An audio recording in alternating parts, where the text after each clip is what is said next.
Yep, when I'm wearing flannel, it usually means I'm out in the yard, out in the garden, tending to one of my outdoor systems. In this case, this is the outdoor grow bag that I refer to as a worm bag that I keep some red wigglers in. I've also got my outdoor compost barrel, which we don't really check in on very often, but last time we were out here to check in on this, we did actually check in on the compost barrel as well. So this piece of paper has been holding up really good, right? It's the box from a pizza, and I actually have a replacement for it. So even though this thing is still kind of holding up, I've got a feeling we might reuse it as bedding. But now that this bin has been running for, let me think, 134 days, I believe, or 136 days, it's usually my best practice in my wormery to not add more bedding, stuff that you don't expect to have break down pretty quickly, into a bin that I think is nearing harvest time. And at 130 some odd days, that's typically the time period in which I start to transition more towards management of the bin that lends itself to supporting the eventual migration of the worms out of the material and the harvesting of the material. So I think one thing we might do today, which is a little different than we've done in the past, is withhold the addition of extra bedding. But then again, if we put the replacement cover on, maybe we'll actually use the repurposing of this top covering piece of paper as bedding for the feeding. And then we'll call it quits as far as adding new bedding to the system and allowing for future check-ins where we would only feed but not supplement the bedding supply. So that was the one thing I did add last time I checked in here 2 weeks ago, was bedding and a little bit of coffee. I came out here with a whole container full of food, a whole bunch of onions, a whole bunch of tomatoes, I think it was. I know the thing was onions. That was the one thing that I questioned, but I figured I'd go for it. But I ended up not putting that in here because when we looked around in here, we found so many leftovers from the previous feeding, which in that case also had been 14 days prior. So my thinking is that now, 28 days after that fairly substantial amount of food, which left a lot of leftovers that we observed during our check-in most recently 2 weeks ago, I would have to guess that a good amount of that is done. There was an apple in there, which at that point it was already 3 weeks old, and at this point it would be 5 weeks old if we bump into it. There was a kiwi, which I think was added maybe at the same time as the apple, so that would be around the same age. I mean, apples I kind of expect to take a little longer in a bin to break down. Kiwi I don't have a lot of experience with, so I didn't know quite what to expect with that. But I did have 2 kiwis, and one of the kiwis broke. The other one remained intact. And the one that broke appeared to be eaten for the most part. There was bits and pieces of it remaining, but not like the one that was not yet broken and not yet ruptured. So its insides were all gooey inside of the skin. And I remember us finding these sort of things too last time we were in here 2 weeks ago. These are like leftovers of asparagus. Here's some of the abundant bedding we added last time. And I think that'll be one of the last times we add bedding. If we add that top covering paper that was on this thing so that we can upgrade it to a replacement new one, then that'll be the last for sure. Here's the kiwi, the one that's not yet been ruptured. And it's so strange that it just hasn't been ruptured yet. It's, you know, you could feel the pressure within it. You press it a little bit and it feels like a balloon. And I just want to be careful not to break it. It would be just interesting to keep observing what happens on this thing. Some of the worms I can see on this kiwi are so small. I mean, this is kind of small. Next to it are 2 that are pretty small, even more so. Another one the same size there, but even smaller than that. It seems like some of them are like the size of an eyelash. Incredible. So that's an interesting piece of food right there. The other thing that was fairly left intact which I'm sort of expecting to still see in that condition, is the apple. There was an apple in here. This is the stem of a piece of cabbage. Definitely something that the worms are enjoying, at least the ones that are on it and in it. This little guy actually looks like it's burrowed into it. And I would think that even here at the stem there's got to be some layers and leaves, some stuff that the worms can actually crawl into the middle of. So I kind of did expect to find some leftovers in here, especially that kiwi, and especially the apple, which we've not yet found. But my guess is that we're going to bump into it soon. I'm trying to be careful because I don't want to break things. Like that kiwi was something I didn't want to break. I was trying to be careful with that. The apple, I think if we encounter the apple, I don't think there's a lot of concern about that breaking as a result of me handling it. So yeah, this is 5 weeks and counting, and I think the kiwi was put in at the same time, so that would also be 5 weeks and counting. So there's one or two little worms hanging out on this apple, but it certainly doesn't seem to have a great deal of interest, at least not yet. It does seem like if you kind of squeeze it a little bit of juices start to flow. I've got a feeling that this just needs a little bit more time before the worms can really go after it. The one thing I keep forgetting, because in my bins inside, down in my wormery, we would normally dig down about as far as we've gone so far, and we'd be at the bottom of my containers there. But this thing's about twice as deep as any of the containers I've got down in my wormery. So I always kind of forget where I'm at when I start digging down into here, and I'm always a little bit surprised by how deep I'm getting, because this bin is quite a bit deeper than I'm accustomed to. And it does seem like the worms have kind of made their way down deep into the bedding here. We pulled out a good few handfuls in the beginning, excavating, checking out leftovers, but it does seem like the majority of the worms are really down low, because as I start to scoop a few handfuls out from really down low, this is where we're starting to really see the abundance of worms in this container, because this container does definitely have a huge abundance of worms. I like to sometimes work with the viewers to come up with an estimated quantity of worms on occasions, and to try to come up with a pretty accurate number.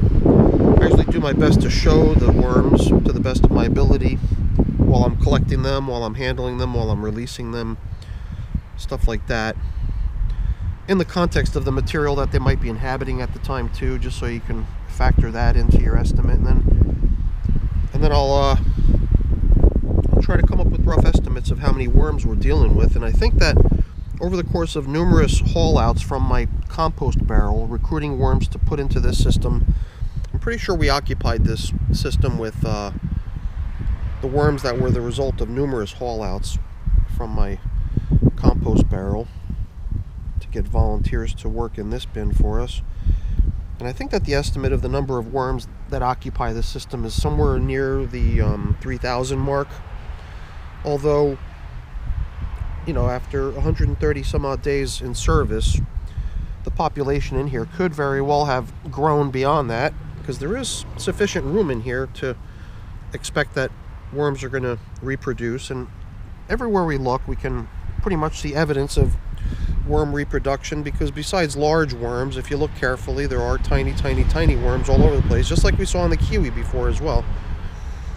So it's a fun bin to check in on, that's for sure. Coming in here to give them some food, but I didn't come out here with food today, because, you know, I felt like I learned my lesson last time. I came out here and I bought a nice big tub of stuff for them, and in the end I never even gave it to them, because I felt like they had so many leftovers still that they needed to work on. But today it does seem like we've we've got leftovers, but we've definitely observed a good amount of the stuff getting broken down, way better than what we encountered last time. Last time I had about a kiwi and a half stacked up here. Now we've got one kiwi. I had the apple. I still have the apple here, but I also had like these big wads of cabbage. I think all we found so far was sort of the stem end of a head of cabbage. Other than that, it does seem like they've done away with the majority of the rest of that cabbage that was in here, and that was a substantial amount too. So I've got to go inside to grab the portion of food that I'm going to give them today. But I just can't seem to pull myself away from playing around in this bin. Look at all those worms down there. Crazy. Alright, you know what I've got to do? I got to just go inside and grab some stuff for them and pull myself away from this little fun house here. Little worm house, fun house. Gotta be careful. My gloves are just covered in worms. I want to make sure I don't drop any. Not that out here would be a big problem. They would just squirm down into the ground. It's just a practice that I try to work on, because if I do that in my wormery downstairs and I accidentally drop a worm off my glove there, that little guy's not going to make it. So I try really carefully to make sure I'm not making that happen. All right. So let me head into the kitchen, grab some stuff for these little guys, and we'll resume the feeding once I get back. Oftentimes I'll prep the foods that I'm giving to my worms by freezing them, because the freezing and thawing process seems to boost the speed at which things break down. But if you look at these tomatoes, which were just some of the really, not yet ripe tomatoes that I pulled out of my garden weeks and weeks ago, maybe even months ago at this point, I don't remember, but a lot of these have been just sitting around sort of ripening and still being edible, and I've still got a couple in the house, but they're really sort of starting to show their age, and these were already beyond usable, so they're going to become the meal along with this little bit of coffee. I guess the coffee filter can go in. It'll also serve as just a little bit of supplementary bedding, kind of breaking our rule of no new bedding for this system anymore. And I keep thinking about that piece of top covering paper. I'm just interested in maybe seeing that thing go a little bit longer, so maybe we'll actually stick with the old piece and leave the new piece to cover up my my outdoor worm, not outdoor worm bag, my compost barrel, because it is the right size. It's too big for this anyway. So the fun thing here, I think, is when we start closing up shop here, all these worms that we picked up in the beginning are kind of inhabiting all these mounds that surround the hole. And as we start backfilling the hole, I got a feeling we're going to have some pretty good worm sightings. So why don't we just proceed with giving them the allotment of food that they're getting today. The only bedding I'm going to include is the paper of the coffee filter in which the coffee came. And I think from this point forward, I'm going to stick to that idea of no more bedding in here. We're going to start trying to drive this system towards completion.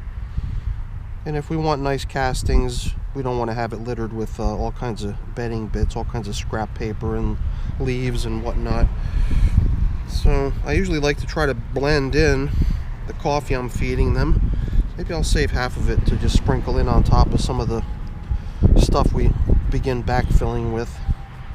To me, it just seems like a big mound of coffee doesn't have a whole lot of appeal to the worms, but maybe here, kind of sprinkled in between all of these rotting tomatoes, it might get a good amount of attention. This white powdery material is the grit that I use in my worm bin. Some people use sand, some people use rock dust, whatever the case may be. I'm using pulverized eggshells. So now I'm going to start, I guess, backfilling slowly here. Try to just use enough over here so that I've got something onto which I can dump the rest of this coffee, as well as the filter, so that I've got my hands free to continue here. I don't want to get my clean hand much dirtier than this. I don't know what's going on next door. I'm not sure if the sound of it is coming across, but it sounds like some people might be doing some sort of mason work or something over there. It just sounds like pounding and rocks getting scraped and this and that, so hopefully the sound's not coming through. So we've seen a few worms as we've made our way down here.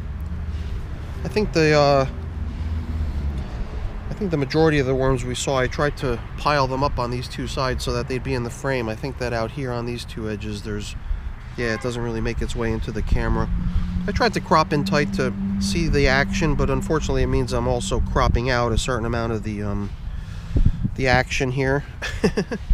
So here we got a good jumble of worms occupying this material here.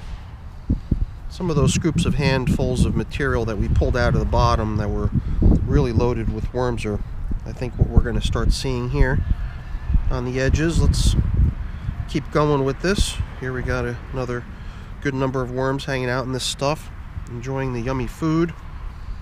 I'm just trying to kind of level the whole thing off as I gradually bring down the walls that we created here on the sides.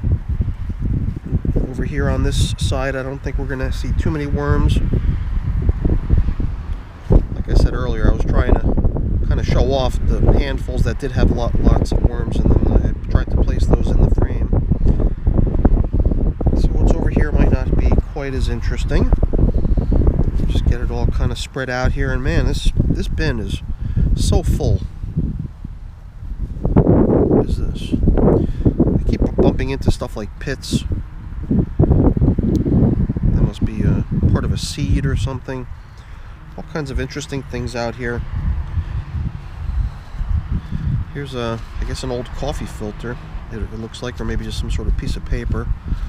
But if it's all crumbled up like that into a ball, I don't see it making much progress. So let's kind of flatten it out, even give it a couple tears to give it a better chance at being broken down. So we've got a little bit more stuff over here to help our leveling off process get completed. Oh, and it just so happens that's where we've got a couple of our leftovers lingering here still too, so I think we're gonna have to make a little room for that. So let's put these leftovers aside briefly, and we'll just create a little bit of a hole down the middle to drop those into. I guess those few fragments will be pretty close to the surface as opposed to the rest of the feeding, which is down really low.